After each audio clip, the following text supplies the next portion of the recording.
नमस्कार मैत्रिणींनो, संगीता क्रिएशन्समध्ये तुमचं मनपूर्वक स्वागत आहे। सर्वांना श्री स्वामी समर्थ। तर आज पाहूया साडीला पिको फॉल करण्याची सगळ्यात सोपी पद्धत। पिको फॉल करताना साडीचं सरळ कटिंग करणं खूप महत्त्वाचं असतं। त्यासाठी साडी अशा पद्धतीने सरळ जमिनीवर अंथरून घ्यायची आहे आणि मग सरळ कटिंग करून घ्यायचं आहे।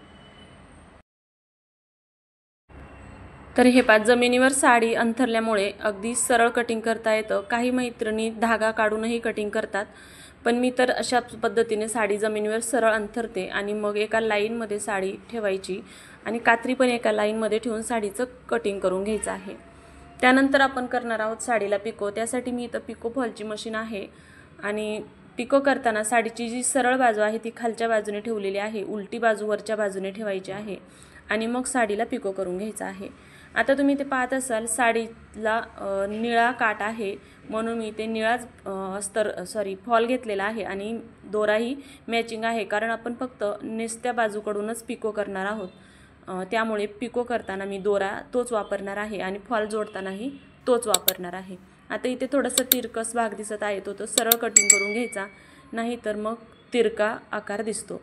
आता हा जो मशीनचा नॉब आहे त्याच्या नॉबच्या मधोमध बरोबर साडीचा काठ ठेवायचा आहे आणि या पद्धतीने पिको करून घ्यायचा आहे। आता पिको करताना मी ते साडी अलगद खेचत आहे, तर पहा मी तुम्हाला दाखवते पिको कसा झाला ते। तर इथे पाहू शकता खूप बारीक असा दोरीसारखा पिको झालेला आहे, कारण साडी मी अलगद थोडीशी पुढे खेचलेली आहे। साडी न खेचता जर पिको केला तर पिको जाडसर होतो, म्हणूनच तुम्हाला जर अगदी बारीक दोरीसारखा पिको हवा असेल तर अशा पद्धतीने साडी अलगद हाताने पुढे खेचायची, जास्तही खेचायची नाही, नाहीतर पिको विरळ होतो।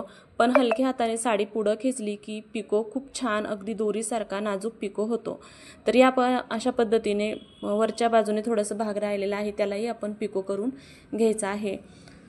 जर साडीला दोन्ही बाजूने पिको करण्याची गरज असेल तर दोन्ही बाजूने करू शकता। आता या साडीला फ्रंट साईडला गोंडे आहेत, त्यामुळे मी पिको करणार नाही। आता मी डायरेक्ट फॉल लावायला घेणार आहे। तर फॉल लावताना जो फॉल असतो तो अगोदर व्यवस्थित धुवून आणि इस्त्री करून घ्यायचा आहे। आता इथे थोडंसं या फॉलची हातशिलाई निघली होती, म्हणून मी थोडासा तो भाग कट केलेला आहे आणि फॉलची बाजू उलटी सुलटी पाहून घ्यायची। त्यानंतर बॅक साईडला मार्जिन किती सोडायचं, तर तुम्ही 12 ते 13 इंचापर्यंत बॅक साईडला मार्जिन सोडू शकता। इथे पहा मी 12 इंच मार्जिन ठेवलेला आहे आणि या 12 इंचाच्या मार्जिनपासून पुढेच आपण फॉल लावत असतो। तर हे पहा फॉलच्या साडीच्या आतल्या बाजूने फॉल ठेवलेला आहे आणि एकदम साडीच्या काठावरती ठेवलेला आहे। आता बऱ्याच मैत्रिणींचा हा प्रश्न असतो की तुम्ही पिको करतानाही तीच मशीनचा नॉब वापरता आणि फॉल लावतानाही तोच मशीनचा नॉब वापरता का? तर हो, मी पिको करताना जो नॉब वापरते तोच फॉल लावतानाही वापरते। तर या पद्धतीने पहा अगदी साडीच्या काठावरती फॉल ठेवलेला आहे आणि याला आपण पिको करत आहे।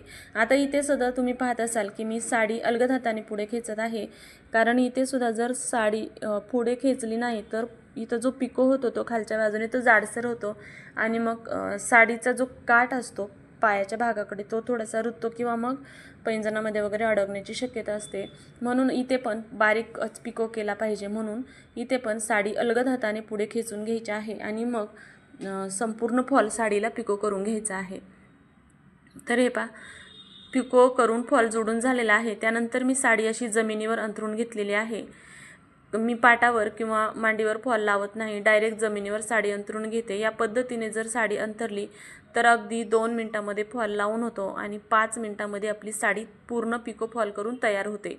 आता हे जे मी मार्किंग केलेलं आहे हे वरच्या बाजूने मार्जिन किती सोडायचं त्यासाठी केलेलं आहे, कारण बऱ्याच मैत्रिणींचा कन्फ्यूज असतं की वरच्या बाजूने किती मार्जिन सोडायचं। तर तुम्ही अर्धा किंवा क्वार्टर इंच मार्जिन सोडू शकता आणि या मार्जिनवरतीच हातशिलाई करून घ्यायची आहे आणि खालच्या म्हणजेच साडीच्या सुईच्या बाजूकडून फक्त जे मार्किंग केलेलं आहे म्हणजे फक्त सुई अडकणे इतपत, दोरा अडकणे इतपत खालच्या बाजूने मार्जिन दिसलं पाहिजे, कारण सुईच्या बाजूने आपल्याला बिलकुल दोरा दिसला नाही पाहिजे तरच फॉल छान वाटतो। जर बाहेरच्या बाजूने जर दोरा दिसला तर त्याची फिनिशिंग एवढी छान वाटत नाही। म्हणून हातशिलाई करताना एवढी काळजी घ्यायची की वरच्या बाजूने क्वार्टर इंच घ्यायचा आहे आणि खालच्या बाजूने अगदी सुईचा दोरा गुतेल इथपर्यंतच हातशिलाई करायची आहे आणि याच पद्धतीने पूर्ण साडीला हातशिलाई करून घ्यायची आहे। आता हातशिलाई करत करत दुसऱ्या भागाकडे म्हणजे शेवटच्या भागाकडे आलं हा जो कॉर्नर असतो त्या कॉर्नरपर्यंत आलं की इथं कॉर्नरला अगोदर डबल शिलाई मारून धागा गुंतवून घ्यायचा. म्हणजे सपोज दोरा कशामध्ये अडकला तरी पूर्ण दोरा निघत नाही. आणि पूर्ण हात शिलाई करून झाली की इथे व्यवस्थित दोरा लॉक करून घ्यायचा आहे. म्हणजेच याला 1 किंवा 2 गाठ देऊन घ्यायच्या आहे. त्याने काय होतं की दोरा निघत नाही. नाहीतर दोऱ्याला जर गाठ नाही दिली तर अलगद हा दोरा निघून जातो आणि मग पूर्ण फॉल उसवला जातो. तर अशा पद्धतीने पूर्ण साडीला हातशिलाई पण करून झालेली आहे. तर आपण फायनल लुक पाहायचा आहे साडीचा. तरी ते पहा अशा पद्धतीने खूप सुंदर असा फॉल साडीला लावून झालेला आहे. मी तुम्हाला फायनल व्ह्यू दाखवते. तर हे पहा अशा पद्धतीने पूर्ण साडीला हातशिलाई करून झालेले आहे. तुम्हाला जर हा व्हिडिओ आवडला असेल तर व्हिडिओला लाईक करा, कमेंट करून सांगा आणि जर चॅनलवरती नवीन असाल तर चॅनलला सबस्क्राईब जरूर करा.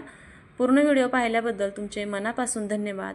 भेटूया उद्याच्या अशा एखाद्या नवीन व्हिडिओमध्ये. तोपर्यंत सर्वांना श्री स्वामी समर्थ.